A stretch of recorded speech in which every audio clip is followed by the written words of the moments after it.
This podcast is certified fresh. Freshmediaworks.com. Welcome to the Montgomery ISD Athletics Show, where each week we share conversations about everything that makes MISD athletics so great. Montgomery ISD, in partnership with families and community, will graduate all students with the knowledge, skills, and leadership necessary to thrive as productive and responsible citizens. Athletics play a vital role in student success, promoting physical and mental well-being while developing essential life skills like teamwork, leadership, and resilience that benefit students far beyond high school. The Montgomery ISD Coaches Show is fueled by EAG Automotive, East Texas's MVP since 1977. With 8 locations and a winning lineup of new and pre-owned rides, they bring the heat with hometown hustle and high-performance service. EAG Automotive, where East Texas drives to win. With 60,000 fiber route miles across 20 states, we deliver reliable solutions. We prioritize customer service to build better relationships and a better Texas. Consolidated Communications. Let's build a better network.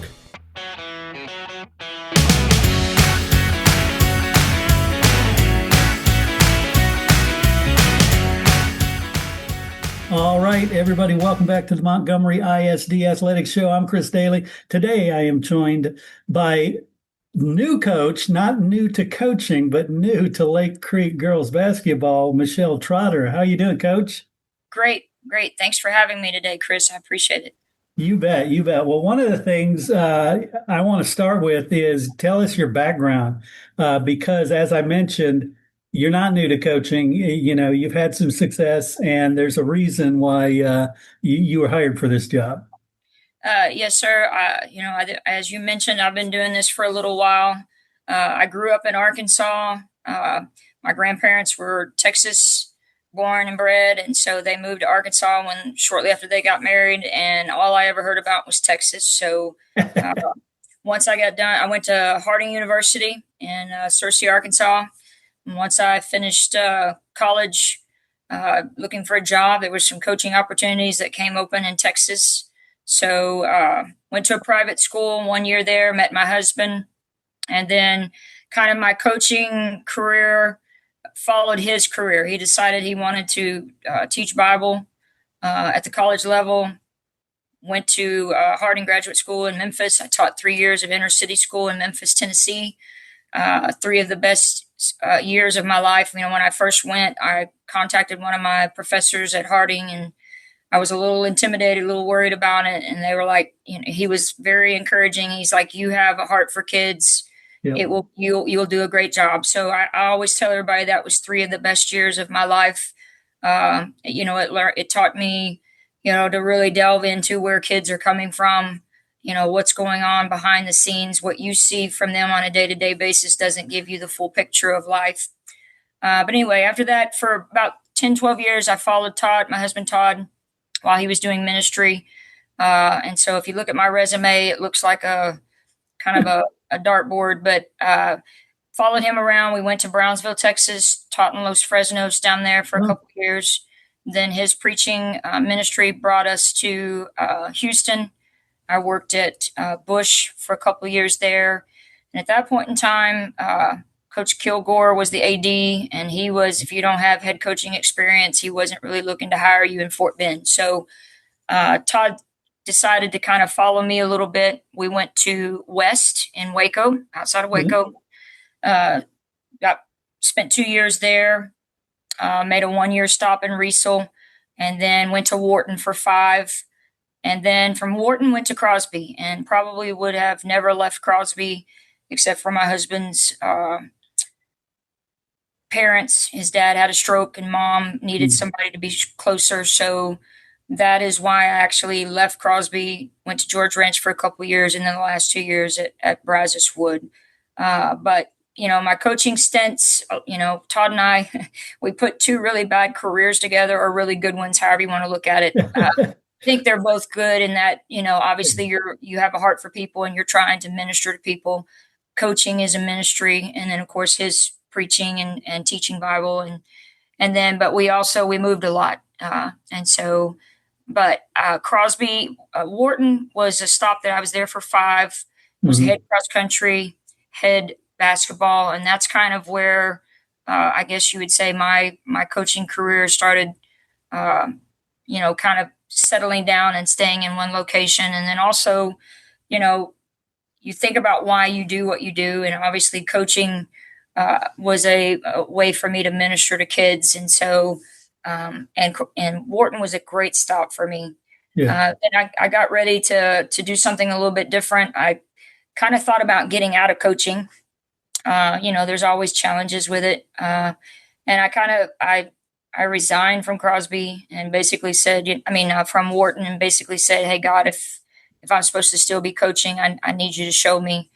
And I interviewed with Jeff Reardon at Crosby, and I really didn't know a whole lot about the basketball, the skill of the kids and the athleticism, and what kind of team they were going to have. That's never been my driving force about wins and losses. It's about trying to Hmm. make a difference with kids, and then also being in a location where I felt like I was being able to minister and being ministered to.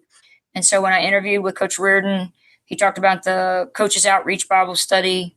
And of course, they had a big FCA group with the kids, and it was a small community, but a big school. And so, it was kind of like God was telling me, hey, you're still supposed to be coaching. And, from there, we were pretty successful at Crosby. And like I said, I took the job not really knowing what kind of athletes we had and what kind of ability we had. But I went in, basically selling what I do with every program is character first.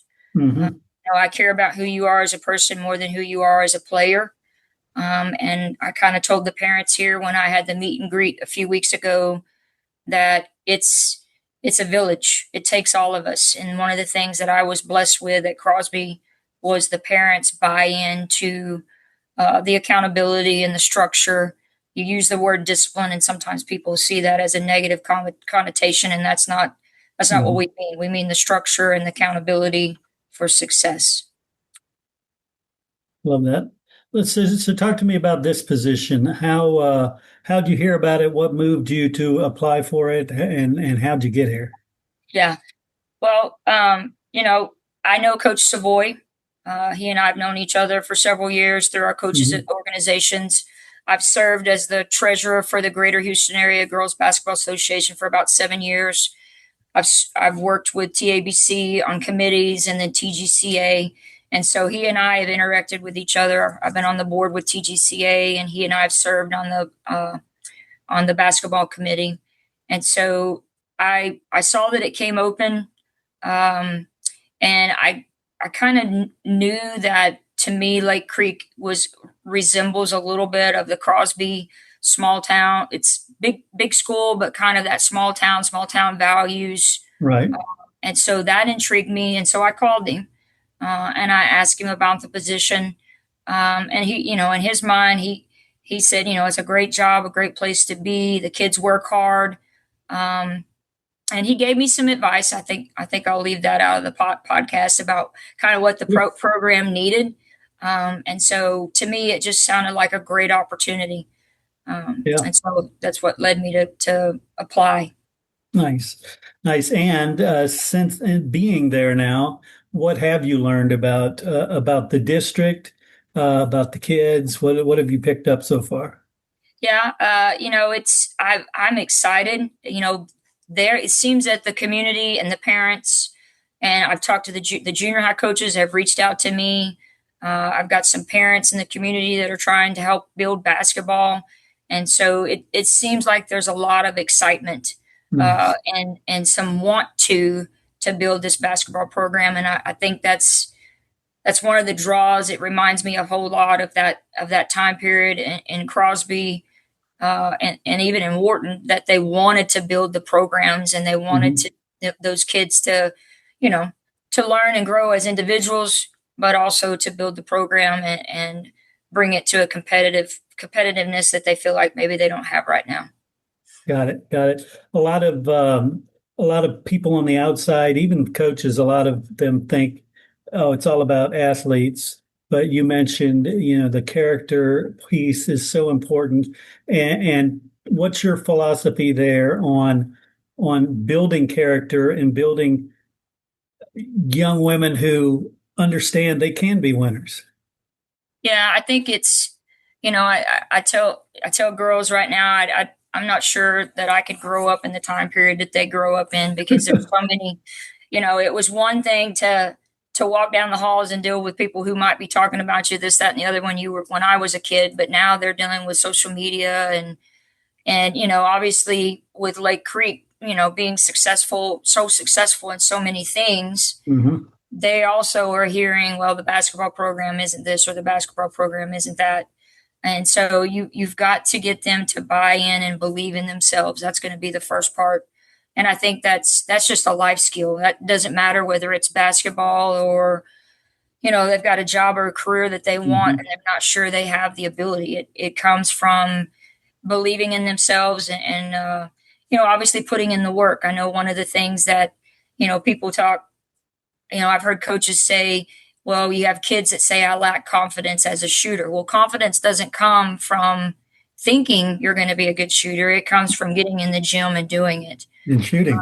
And I think that it also comes from roles, teaching young ladies that whatever that role is, it's important. And I think that's really hard in our society today because everybody says, unless you're the main ones on the court and you're getting most of the time, then you're not important. And Mm. that's one of the main things I told the parents when I had the meet and greet. I have one of my favorite pictures from the regional semifinals when I was at Crosby that year. We went to state. I have a picture of a group of girls. We're standing there, and there's something going on the floor. I don't know if there was a foul or whatever. But in that picture, I tell them I have a young lady standing behind me that she probably, I could probably count one whole game that she played the whole season, but it would be minutes here and there. But she's right there in the huddle. I have Yeah. another young lady that's standing beside me that had been a starter till that game. And then that game, I made a switch. I started a freshman because felt like I needed her for that defensive assignment. The other kid played a lot and did a great job, but if she'd assault, it would have been a different scenario. We ended up playing that game. Uh, we ended up playing 8, 9 girls because we got in foul trouble, and without those 8 or 9, we wouldn't be successful. And so I think that's another big challenge with today's athlete and even with their parents of your roles are important. And so you talk about how do you do it? You have to talk about their character, their roles. You have to get them to buy in. Yeah. And lessons are important. I do book studies or I do a lesson series, and I try to get them to understand that everything that we deal with is more about the human side of it. It's taking out that selfish piece, or I've got to have my minutes, or realizing that I'm sacrificing for the good of the whole. And I think that just comes with getting the heart of the girls and getting them to buy in that it's we over me. Love that. And what do you know about your team thus far? I know you haven't been there long, so you don't know all their history, but what do you see as far as the girls? Yeah, you're right. I haven't been here very long. I'm still making about an hour and a half trek every day to come up here till we get to August. But I mean, we have some very talented eighth graders, excuse me, freshmen that are going to be incoming Yeah. freshmen. There's a lot of excitement with that group, but I'm also excited about the sophomore group. And then there's some juniors and a couple of seniors that were on sub varsity teams last year. I mean, Hmm. they've been coming, they've been showing up, putting in the time. And I'm excited. I mean, we're going to be young and we're going to be inexperienced, but, I've had experience with that. And, it's just getting them to buy in. And sometimes it's Yeah. easier to do that with young and inexperienced than there is with those that have had a certain routine and they think it should be a certain way. Yeah. And so what I'm hearing is uh, if you can get them to buy in, we may surprise some people this year. Yes, sir. I agree. Yes, I love that. definitely. And what about you as a coach? again, you've been doing it long enough that I'm sure you don't have this is the hard and fast way my offense runs. This is my defense that I use. You adjust it on the fly a little bit, but are you a running gun kind of team? Are you a you know what can we expect on the floor? Yeah. Well, I'm about teaching them how to play. They're like just typical kids. They ask, "Hey, what are our plays going to be?" Well, I want to teach mostly a continuity offense Mhm. that just repeats, and then they make reads. I listened to a few of the podcasts over the last few days because I wanted to make sure I was prepared. And it was interesting to listen to Coach Savoy, and he talked Yeah. about, we're going to do what we do. And I'm the same mindset of we're going to do what we do, and we're going to learn to read what the defense is giving us. It's an action based upon, what their read is. And, there's different continuities. I mean, there's dribble drive, which I think that's what he uses. Mhm. I like some two game, which is high low. I like another one called attack and react. I like some Princeton. I think it just depends on figuring out what's the best fit for our girls, what's going to give Sure. them the best opportunity to be successful. I was talking to a friend of mine, the coach that I worked with at Las Fresnas. She and I have stayed really close, and then her daughter has grown up, and now she's taking the head job at Los Fresnos. And she called me the other day, and she's like, "How do I know what to run with these girls?" And she says, "I'm worried that, I'll put something in there and it doesn't work." And that's where your job as a head coach comes in, and you say, "Hey, I thought this was going to be the best scenario for our kids, but it isn't working, and we Right. need to tweak something." So as far as what are we going to run, I'm still trying to figure out what's going to be the best for us. We put some in 3 or 4 practices. We put some Princeton actions in for the showcase. But you Mhm. ask about the run and gun. I want to get it out and go. I don't want to allow teams Mhm. time to set up a defense. I like to transition quickly. I like to attack the basket. I may not get a layup out of it, but maybe I create, uh, you know, a shot on the perimeter, or maybe I Right. get a high low action real quickly. But I want to put pressure on the defense. On the Nice. defensive side, that is it's what I love. I love man to man, and I was excited about what I saw from our girls. Um, I don't I don't know how much man they've actually played. Sometimes with junior high they play a lot of 2-3 because Mhm. teams can't shoot. I'm that old school of I believe you teach man first because man principles are where Amen. you learn how to play zone. But not everybody has that same philosophy. But what I loved this weekend was how hard they played. We made some mistakes. There's some things, some angles. I want us to take better angles. They're used to from junior high reaching to get steals, which they can do that in junior high. High school, you're going to get beat. But what I saw was the effort and the energy and the attention to wanting to be good on the defensive end. And I always believe my teams can come back from 15 to 18 points down because they're going to play hard defense. And so Love it. I love what I see from this group, the older girls as well as the incoming freshmen. They seem to be passionate about the defensive side. So I'm really excited about that. Sweet. And of course, the parents will be there, but for the average fan that's considering, hey, maybe I'll go check out one of these basketball games, make your pitch. What can they expect this season? Well, you kind of put me on the spot there with Yeah. learning and figuring them all out. I think you're going to see a season of growth. Love it. Um, I think it's going to be, we're going to concentrate on systems more than goals. Are we putting the systems in place that's going to help us be successful down the line? Obviously, just like everybody, we want to compete for one of those playoff spots. But I think for us, more of our focus is going to need to be on are we getting better at our systems that are going to give us those opportunities down the line, whether it's this year or the next year. Mhm. Uh, what can people expect to see and why they should come and watch us? I think they're going to see the kids play hard and play, at pace, some fun, fast paced basketball. I hope Yeah. that's our goal. And I think, one of the things that I would encourage people to come and watch is because they're going to be young and they're going to just see them get better and better every game. Very cool. Very cool. Coach Michelle Trotter, gosh, I want to thank you so much for sitting down with me and welcome you to the Montgomery ISD family. And I know I'm going to be looking forward to this upcoming season for sure. Well, thank you. Thank you again for having me. And I'm looking forward to getting to talk to you more and be a part of the Lake Creek family.